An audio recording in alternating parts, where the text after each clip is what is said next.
Hi hello friends, Bigg Boss Agni Pariksha episode 6 చాలా కామెడీగా అనిపించింది నాకు. ఎందుకంటే అనవసరమైన టాక్స్ పోయి మళ్ళీ జడ్జెస్ డిస్కషన్ చేయడం అనేది చాలా కామెడీ అనిపించింది. ఏదైనా మెయిన్ ఏంటంటే ఆటలో అరటి పండు తారియా. నేను నిన్ననే చెప్పిన ఆమెను అనవసరంగా సెలెక్ట్ చేసింది బిందు మాధురి గారు అని. ఎగ్జాక్ట్ అదే జరిగింది ఈరోజు. ఆటలో అరటిపండు ఈరోజు కూడా అదే జరిగింది. ఆమె ఆటలో అరటిపండు లాగే తీసేసి ఆ టీంకి ఏ టీం బి టీం అని సెలెక్ట్ చేశారు కదా, 2 టీంలు. అందులో ఏ టీంకి తీసుకోకుండా పక్కకు పెట్టేశారు ఆమెను.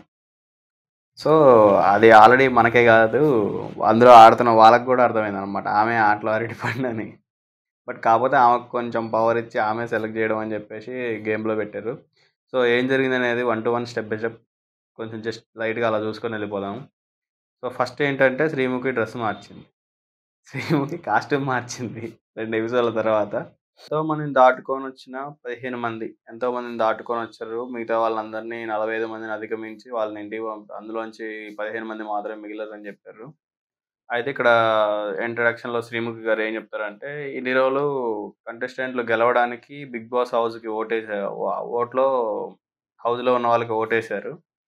ఇప్పుడు నెక్స్ట్ ఏంటంటే బిగ్ బాస్ హౌస్లోకి పంపించడానికి ఓటేయండి అని చెప్పేసి శ్రీముఖి గారు చెప్పారు. సో ముగ్గురు జడ్జెస్ని ఇన్వైట్ చేసింది శ్రీముఖి. వాళ్ళు వచ్చేటప్పుడు శ్రీముఖి వచ్చి ఏం చెప్పారంటే, ఈ ముగ్గురు ఇన్ని రోజులు గేమ్ ఆడారు. సో ఇన్ని రోజులు గేమ్ ఆడి అగ్ని పరీక్షకి సెలెక్ట్ అయ్యారు. అగ్ని పరీక్షలో వాళ్ళు ఆడి బిగ్ బాస్లోకి వెళ్ళి ఆ హౌస్లో ఉండాల్సిన అర్హత, వాళ్ళు ఎలా ఉండాలి అనే దాన్ని వాళ్ళని డెవలప్ చేయడమే మా పని అని చెప్పేసి వాళ్ళైతే చెప్పడం జరిగింది. సో ఇంకా గేమ్ స్టార్ట్ చేసి గేమ్లోకి వెళ్తే, ఇప్పటి వరకు మిమ్మల్ని మీరు చూసారు, ఇప్పటి నుంచి జనాలు మిమ్మల్ని చూస్తారు, మీ ప్రతి అడుగు జనాలు గమనిస్తుంటారు అని చెప్పి శ్రీముఖి ఒకటి చెప్పింది. ఆ 15 మందిని స్టేజ్ మీదకి పిలిచి చెప్పిన తర్వాత ఏం జరిగింది అని అంటే, వాళ్ళందరికీ మైక్స్ ఉన్న బ్యాగ్స్ ఇచ్చారు. ఓకే, మైక్స్ ఇచ్చిన తర్వాత ఓకే వాళ్ళు ఈ రోజు నుంచి గేమ్ ఆడుతున్నారు అనేది అయితే అవుపించింది అందులో. తర్వాత శ్రీముఖి ఒకటి చెప్పింది వాళ్ళకి, ఏంటంటే మీ అందరికి ఇప్పుడు సడన్ సర్ప్రైజ్ ఒకటి ఉంది అని చెప్పేసి చెప్పింది. ఏంద్రా నాయన అని అనుకుంటే, నాగార్జున గారు వచ్చి ఆ 15 మందికి వెల్కమ్ కాల్ లాగా, అంటే వెల్కమ్ చెప్పినట్టుగా, మీలో ఎవరు వస్తారని చూస్తున్నా, నేను కూడా వెయిట్ చేస్తున్నా అని చెప్పేసి అందరికి ఆల్ ద బెస్ట్ చెప్పేసిండు. వీడియో క్లిప్ ప్లే చేశారు నాగార్జున గారు. అంటే నాగార్జున గారు ఏం రాలేదు అక్కడికి. సో అదే సర్ప్రైజ్ అని చెప్పారు. అక్కడ ఉన్న 17 మందిలో మీ క్యాపబిలిటీ ఎంత అని చెప్పేసి 15 నెంబర్లు పెట్టిన స్టాండ్స్ పెట్టేసి మీరు పోయి మిమ్మల్ని మీరు సెలెక్ట్ చేసుకున్నారు. అంటే మీ క్యాపబిలిటీ ఎంత అనుకుంటున్నారు అని అంటే, ఓకే ఒక ఇద్దరు మాత్రం సింగిల్గా మిగిలిపోయారు. మిగతా వాళ్ళందరూ ఫస్ట్ వరుసకు ఒక 5, సెకండ్ వరుసకు ఒక అట్లా నిలబడ్డారు. ఒక్కొక్క దానికి 1 2 3 వరకు 4 వరకు కూడా ఒక్కొక్కరు నిలబడ్డారు. సో మీరు ఎందుకు నిలబడ్డారు ఏంటి అని అడిగితే, అక్కడ కొంచెం డిస్కషన్ నడిచినాయి, కొంచెం మంచి మంచి డైలాగులు పడ్డాయి ఒక్కొక్కరికి. ఎవరైతే సింగిల్గా నిల్చున్నారో, అంటే నెంబర్ 7లో మన నాగా నిలబడ్డాడు. నాగా మళ్ళీ వాళ్ళు డిస్కషన్ జరిగిన తర్వాత మళ్ళీ ఫస్ట్కి వెళ్ళిపోయాడు. దాని మీద కొంచెం డిస్కషన్ నడిచింది.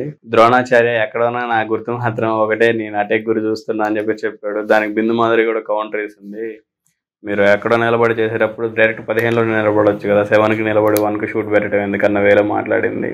సో అక్కడ ఉన్న ప్రతి ఒక్కరు కూడా ఒక్కొక్కదానికి ఒక్కొక్క డైలాగ్ చెప్పారు. అంత కన్విన్సింగ్ అనిపించింది. అయితే అసలు ద్రోణాచార్య అనే డైలాగ్ బిందు మాదిరి ఒకటి మంచి బ్యాంగ్ పడింది. ఇంకా 6లో ఉన్నప్పుడు శ్రీయా నిలబడింది. 6లో శ్రీయా నిలబడితే 6 ఎందుకు నిలబడ్డావు అని అడిగితే, నా లక్కీ నెంబర్ 6 అందుకని 6లో నిలబడ్డా అని చెప్పింది.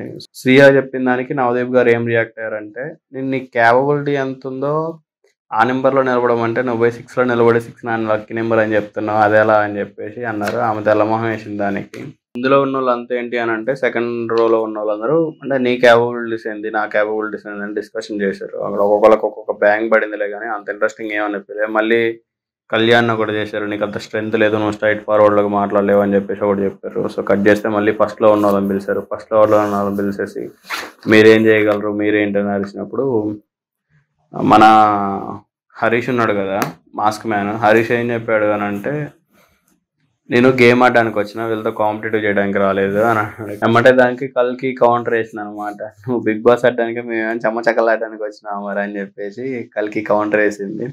హరీష్ అమ్మటే, మీరందరూ ఇన్ఫ్లుయెన్సర్లు, నాకు కామన్ మ్యాన్కి వచ్చానంటే అదొక డిస్కషన్ నడిచింది. ఇన్ఫ్లుయెన్సర్లకి నార్మల్ వాళ్ళకి అంటే వీళ్ళు ఏం కన్క్లూజన్ ఇచ్చారంటే, జడ్జెస్గా ఉన్న వాళ్ళు, ఓకే ఇక్కడ బిగ్ బాస్లోకి మీరు అందరు తీసుకున్నప్పుడు మళ్ళీ మీరు బిగ్ బాస్లోకి వెళ్ళే వరకు ప్రజెంట్ అందరూ కామన్ మ్యాన్ల కిందనే కౌంట్ చేస్తారు. ఇన్ఫ్లుయెన్సర్లు అయినా జనరల్గా వచ్చిన వాళ్ళు అయినా ఎవరైనా సరే కామన్ మ్యాన్గానే చూస్తామని చెప్పారు. ఓకే, ఈ డిస్కషన్ అయిపోయింది. ఒక్కొక్కరిని 15 మందిగా నిలబెట్టారు. 15 మందిని 15 స్థానాలు సెట్ చేశారు. ఒక్కొక్కళ్ళు వచ్చి ఒక్కొక్కళ్ళని నామినేట్ చేశారు. అంటే నువ్వే స్థానాల్లో ఉండాలి, నువ్వే స్థానాల్లో ఉండాలి చెప్పారు. శ్రీయ వచ్చేసి దారియాని 15 ప్లేస్లో పెట్టింది. నాకు అది బెస్ట్ అనిపించింది. ఎందుకంటే ఆమె, నేను నిన్ననే ఎక్స్పెక్ట్ చేసిన ఆమె అంత సీన్ లేదు అనేది నాకు అనిపించింది అని నేను చెప్పిన.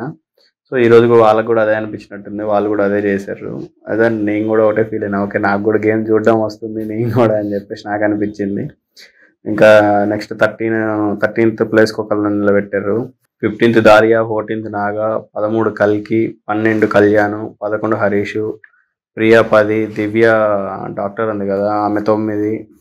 ఇంకా అలా ఒక్కొక్కరు డౌన్ చేసుకుంటూ వచ్చారు. వీళ్ళందరినీ డౌన్ చేసుకుంటూ వచ్చేసిన తర్వాత ఫస్ట్ ర్యాంక్ వచ్చేసి ఫస్ట్ ఓవర్కి ఇవ్వాలి అనే దాంట్లో ప్రసన్నను అనుష నిలబడ్డారు. వాళ్ళిద్దరిని థర్డ్ ప్లేస్లో ఉన్నటువంటి శ్రీజ ఆల్రెడీ అప్పటికే ప్రసన్నని కన్విన్స్ చేసేసి థర్డ్ ప్లేస్లో నిలబడ్డాడు. ప్రసన్నని మళ్ళీ ఫస్ట్ ప్లేస్కి మూవ్ చేసింది ఆమె. అంటే ఆమె కన్విన్స్ చేయగలిగింది. ఆమెనే సెలెక్ట్ చేయాల్సి రావడంతో ఆమె ఆల్రెడీ థర్డ్ ప్లేస్ కన్విన్స్ చేసినప్పుడు చెప్పింది అనమాట, ప్రసన్న నువ్వు ఫస్ట్ ప్లేస్లో ఉండాల్సిన క్యాపబిలిటీ ఉంది, నువ్వెందుకు థర్డ్కి వచ్చేసి నువ్వు తక్కువ చేసుకుంటావు అని చెప్పింది. సేమ్ అదే విధంగా ఆమె ఏం చేసిందంటే ప్రసన్నని తీసుకెళ్ళి మళ్ళీ ఫస్ట్ ప్లేస్లో పెట్టింది. సో సెకండ్ ఒకటి ఖాళీగా ఉండడంతో అనుషాని సెకండ్కి ఇచ్చిన అని చెప్పి చెప్పింది.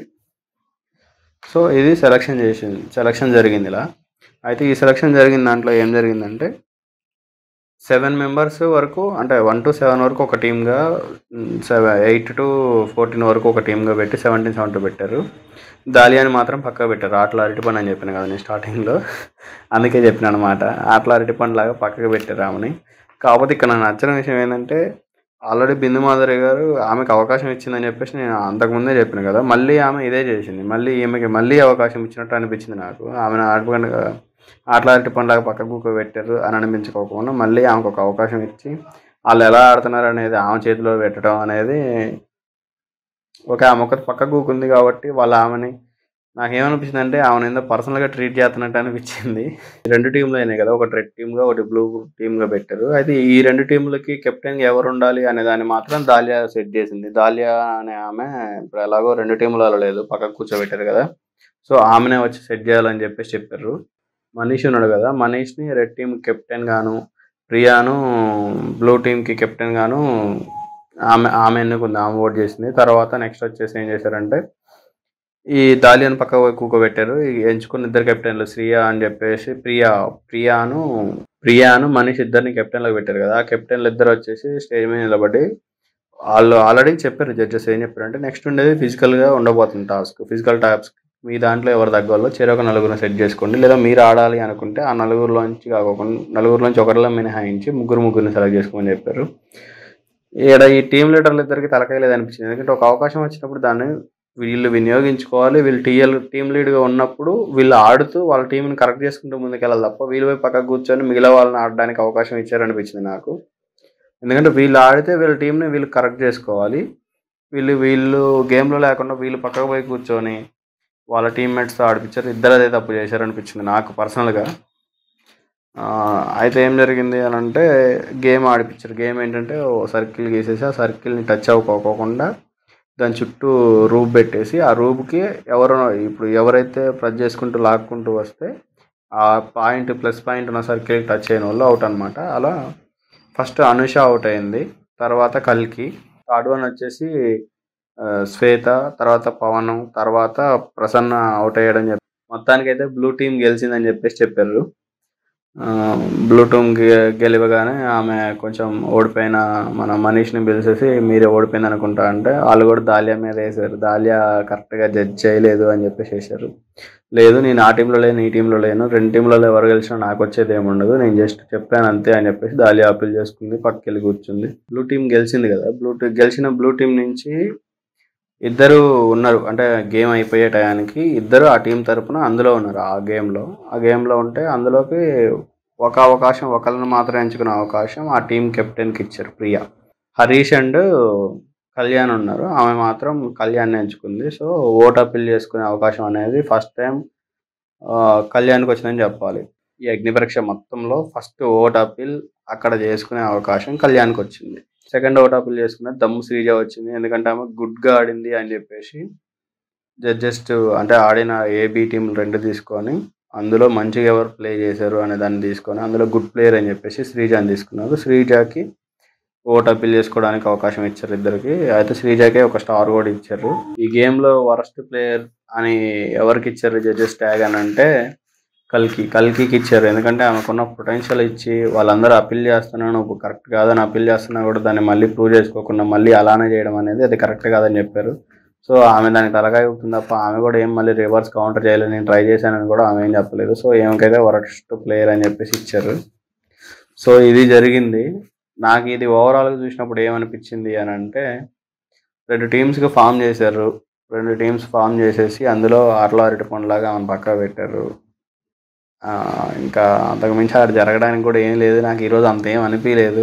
ఎందుకంటే ఈరోజే స్టార్ట్ చేశారు. టీమ్స్ ఫామ్ చేయడానికే సగం ఎపిసోడ్కి టైం అయిపోయింది. జస్ట్ బిగ్ బాస్ ఇందులో అగ్ని పరీక్షలు ఆడిచ్చింది మాత్రం మహా అయితే ఒక 5-6 నిమిషాల కన్నా ఎక్కువ ఏం అందులో చూపించలేదు.